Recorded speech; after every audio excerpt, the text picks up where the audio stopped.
So I'm Quandell Iglesia, as you know. Wanted to talk about how to maximize marketing and master social media.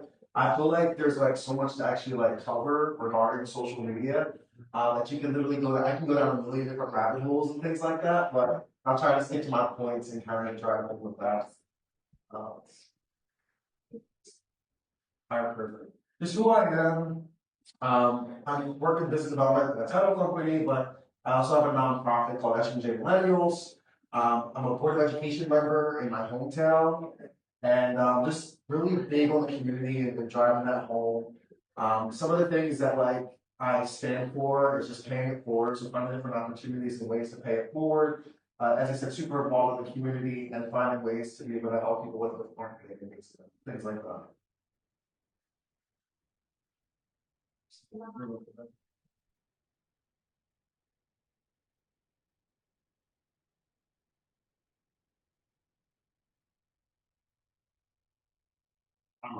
So some of the topics we're gonna cover, ChatGPT, Canva for real estate. Are you using ChatGPT at all? Like, I'm not at the no, moment. okay, I yeah. like to hear about it. Yeah, so ChatGPT, making sure that your people like stick so much on the online marketing that they forget about the basics in regards to like mailers, postcards, and farming. Actual social media tips, fundamentals, strategies across Facebook, LinkedIn, and Instagram, and TikTok, and as well as just maintaining your brand and make sure it's consistent across all platforms. Or So some of the real estate marketing essentials. So like for example, going back to like being a realtor, right? You really want to be known in a certain particular area. So for example, wearing a realtor hat, I was known in three different zip codes. So I had 08096 zip code, 08080, and then I had a Pennsauken zip code. And I really focused in those zip codes and drove home all that information. I really wanted to be known in those areas, so I joined local nonprofit boards and was plugged in with the organizations there, just so people knew who I was. So targeting in on those neighborhoods and demographics, making sure that like when you have your listing, I think Tess was even just talking about it. When you have your listings and things like that, making sure your narratives and your listing things are actually good and you actually take the time out to write out descriptions for properties that you're promoting and pushing. And then also sharing like local market stats and trends. I join like different Facebook groups and things like that too to be able to drive home with that.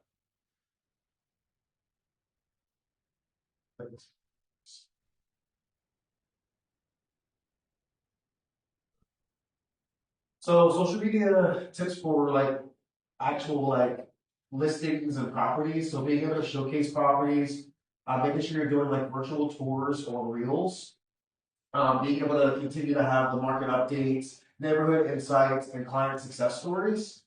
And then also being able to find ways to actually convert and have quality leads, being able to push and promote and actually have quality leads through social media. Actually, don't be afraid to actually ask for the business online.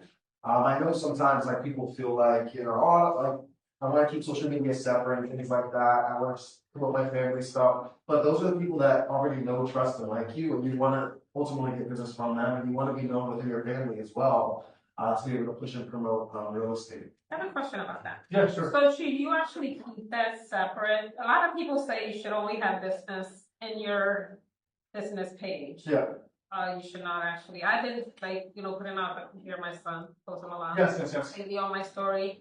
But a lot of other people do say keep it strictly just business and that's all that you do. Like, what do you recommend? I feel like you're gonna get more engagement when you share some of your personal as well, like your family, your loved ones. If you're looking at the engagement, do you get engagement on your listing, or do you get engagement on your family? I get more of the family, right? But it's having a happy medium, right? So like, say if you're posting content on like actual posting content of your family, things like that, but then on your stories you share like different real estate tips, right?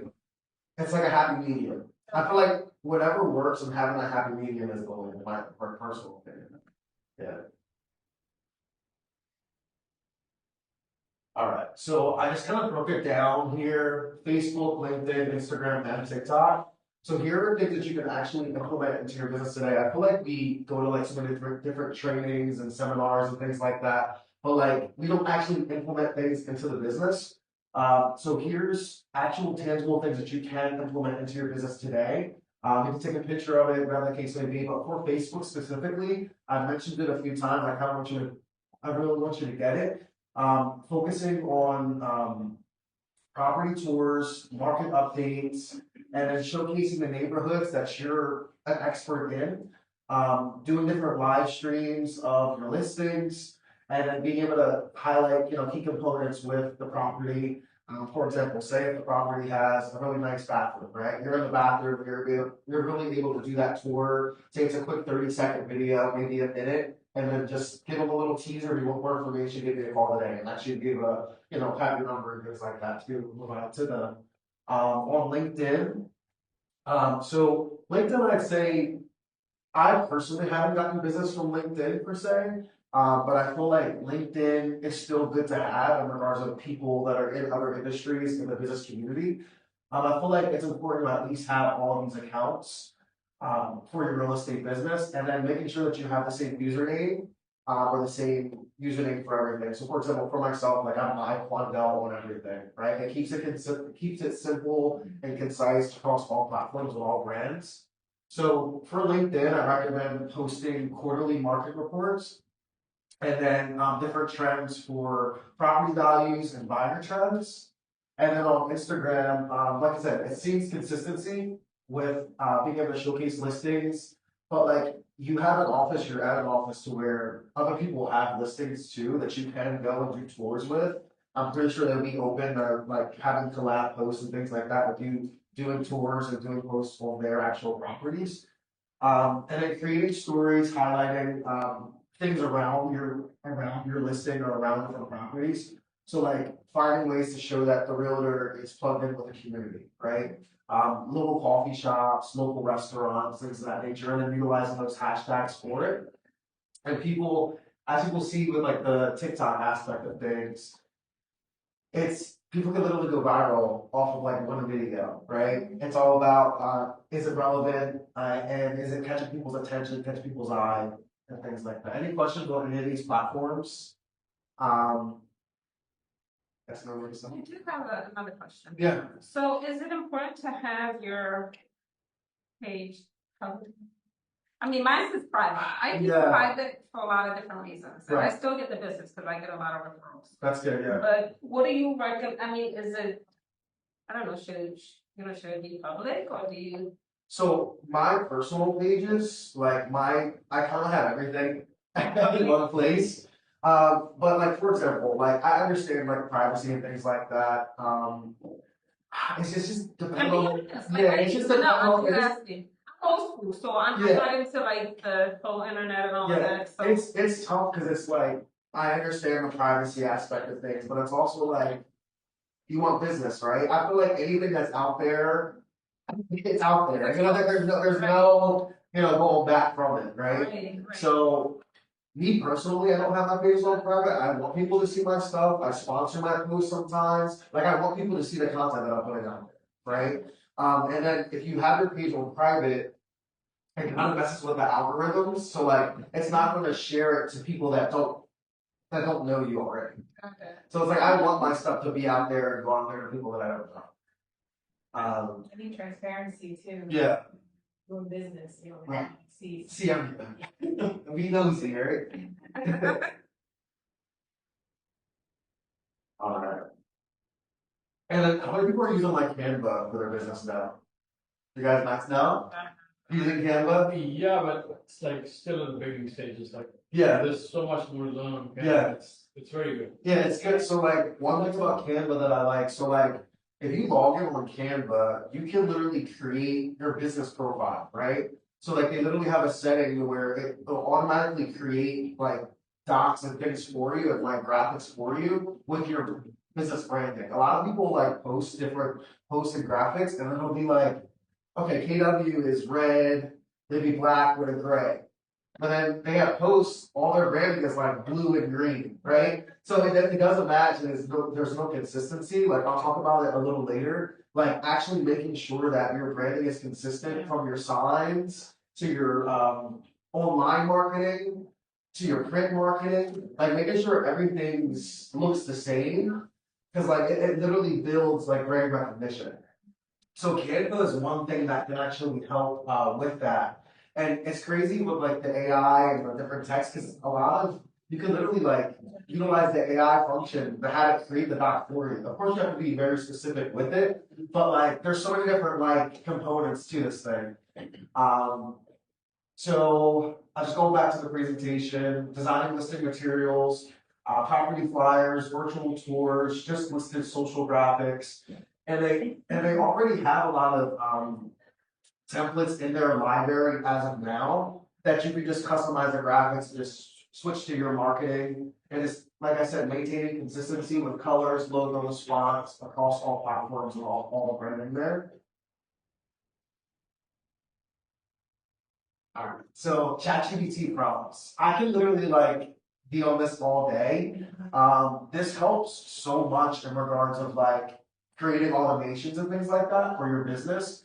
So like I think Tess was literally mentioning this earlier. Tess was saying how like people are posting different things on the Bright MLS, right?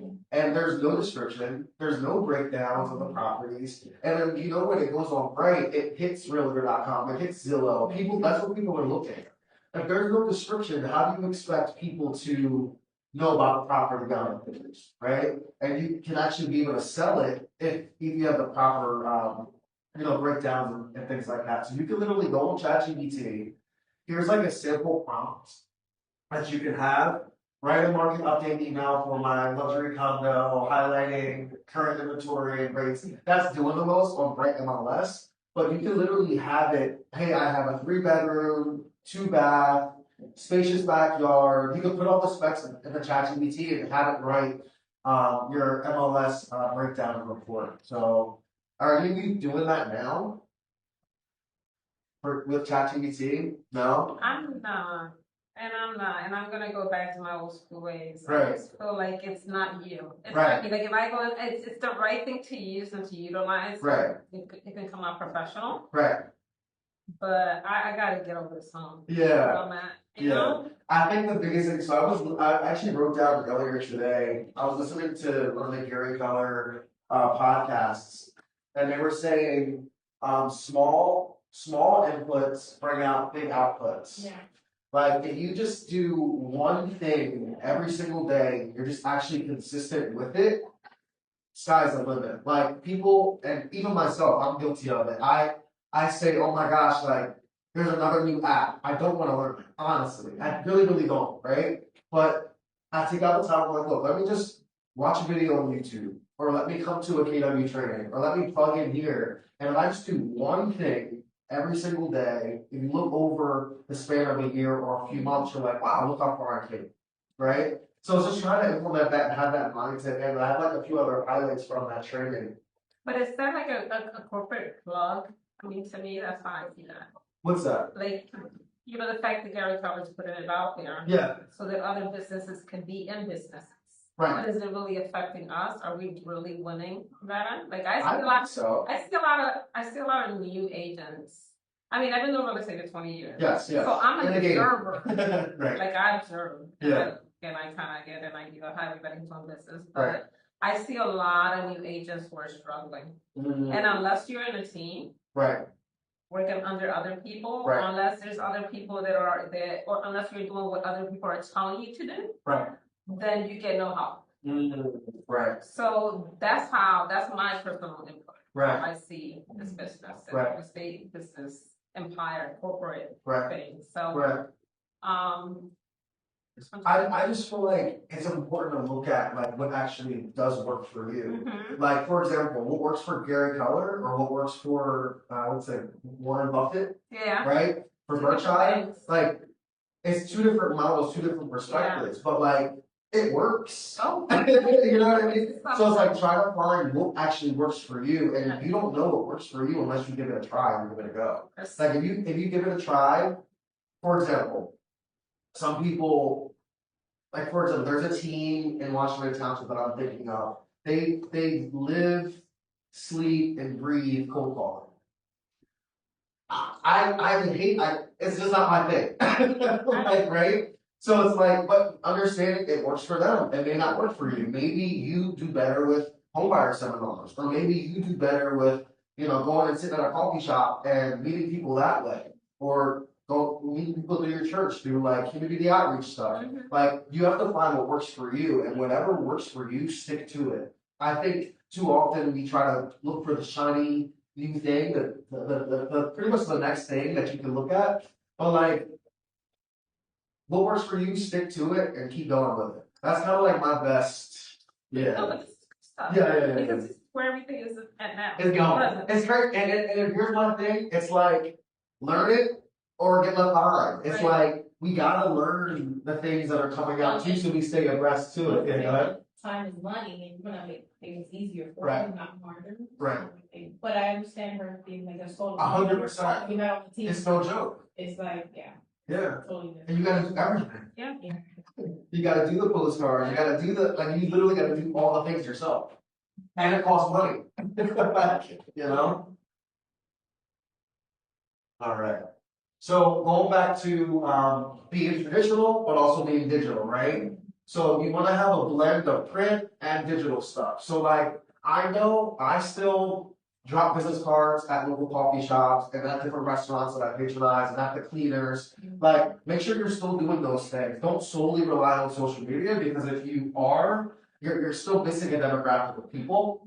I know, like, I was just in ShopRite yesterday and I saw some guy's business card. He was like a full banker or a realtor, and I'm like, he literally had like 10 business cards on the wall. I was like, I grabbed them. Why not? You know what I mean? So that stuff still works too. And then also just making sure, if you have print material, if you have things on social media, your real estate signs, I know I said it earlier, make sure it looks the same. Does your website look like your print material? That looks like your social media? Like, make sure all that stuff matches and looks the same. And then also being able to maximize and then actually do QR codes and things like that. Like, they're super popular now. People are putting them on the back of t-shirts and things like that. So just another way to reach people. All right, so being able to maintain your real estate brand. Oh yeah. Hey, another person. Yeah. Love it, man. So you got also being able to look at your MLS profiles. I know that they say, making sure that you're looking at your Zillow profile as well. Every realtor has one, so look at that too. Make sure all your links are current and up to date. That's something that, I was looking at a few days ago, oh wait, this website was on Zillow, it's not current. Or checking your home snap and things like that. There's different platforms, realtor.com. Being able to showcase and make sure all your links and stuff are the same. And then also, take out the time, have partnerships with small businesses. Like, if you can have a small business photographer take your listing pictures and things like that, try to get connected with them. Work with other people. You showcase that. That's like cross branding and things like that too. So you'll be able to do that. And then also being able to, once again, I keep saying this, is really important. Maintaining that consistency across all your platforms that you have. That's where I get most of my business on my signs. Your signs? Yeah, somebody's driving by and they'll come, hey, this is my sign. Yep. That's where I get on. Yep. So who's maximizing the Google reviews? You are? Yeah. So it's like, trying to find ways to and in SEO, the whole back house of things, being able, when somebody Googles top realtor in Philadelphia or top realtor in New Jersey or whatever the case may be, being able to get all of your past clients, it's another touch that you could do to reach out to past clients and get them to leave reviews because they have a great experience with it, right? And it should be easy for you to do that. And that's like this, going after the satisfied buyers or sellers with their experience. And it also makes you look good when people Google you and look you up. And then making sure it's another profile, another thing making sure your Google business profile is up to date too. Is the address with your current brokerage or your old brokerage, right? Making sure the website and links are all correct too. Yeah, right. All right. And this pretty much like just making sure you're looking at the stats for your business too. For example, say if social media were to be gone tomorrow, right? Do you have a CRM with all of your contacts and all the people that like you have? Like what were to happen if like we saw what TikTok was going for like a day, right? Imagine if that was your only way to reach people, right? Like, do you have a CRM? Are you maximizing KW command? Like that's free to you guys? Like, are you guys utilizing that stuff? Do you guys have your contacts in there? If something were to, go astray and you don't have social media to reach people. So keeping that in mind too.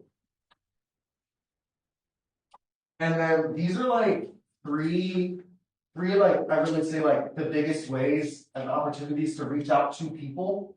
So you have like different milestone events, people getting new jobs, growing families. You see somebody has a kid, or they do the new baby announcements and things like that.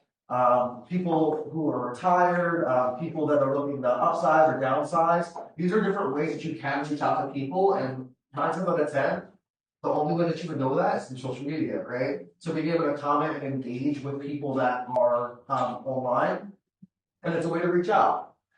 And then being able to create targeted campaigns on Facebook, Instagram, or whatever platform you use for the first-time home buyers, those looking to upsize or downsize.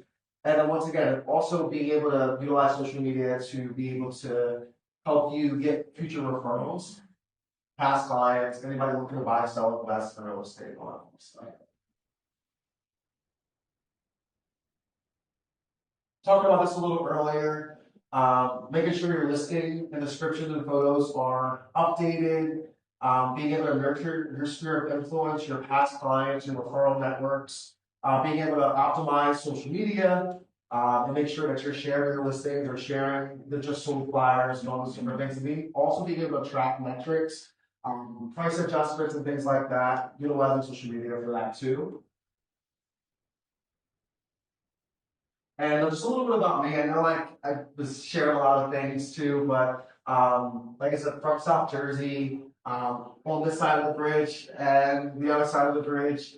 I was just featured Man of the Year for South Jersey Mag, Hispanic Heritage Month Highlight, PHL 17, Executive of the Year for South Jersey Biz. Some of the past recognitions, Latin Icon, things like that. So I really will say identify areas that you want to be known in, want to be involved in. Like I said, I mentioned the 3 zip codes that I really drove home with when I first got started in the business. And just continue to be consistent with it. And the quote that I'm going to end with, marketing isn't just about selling, it's about serving, building genuine connections. Any questions? Thanks for coming, I appreciate it.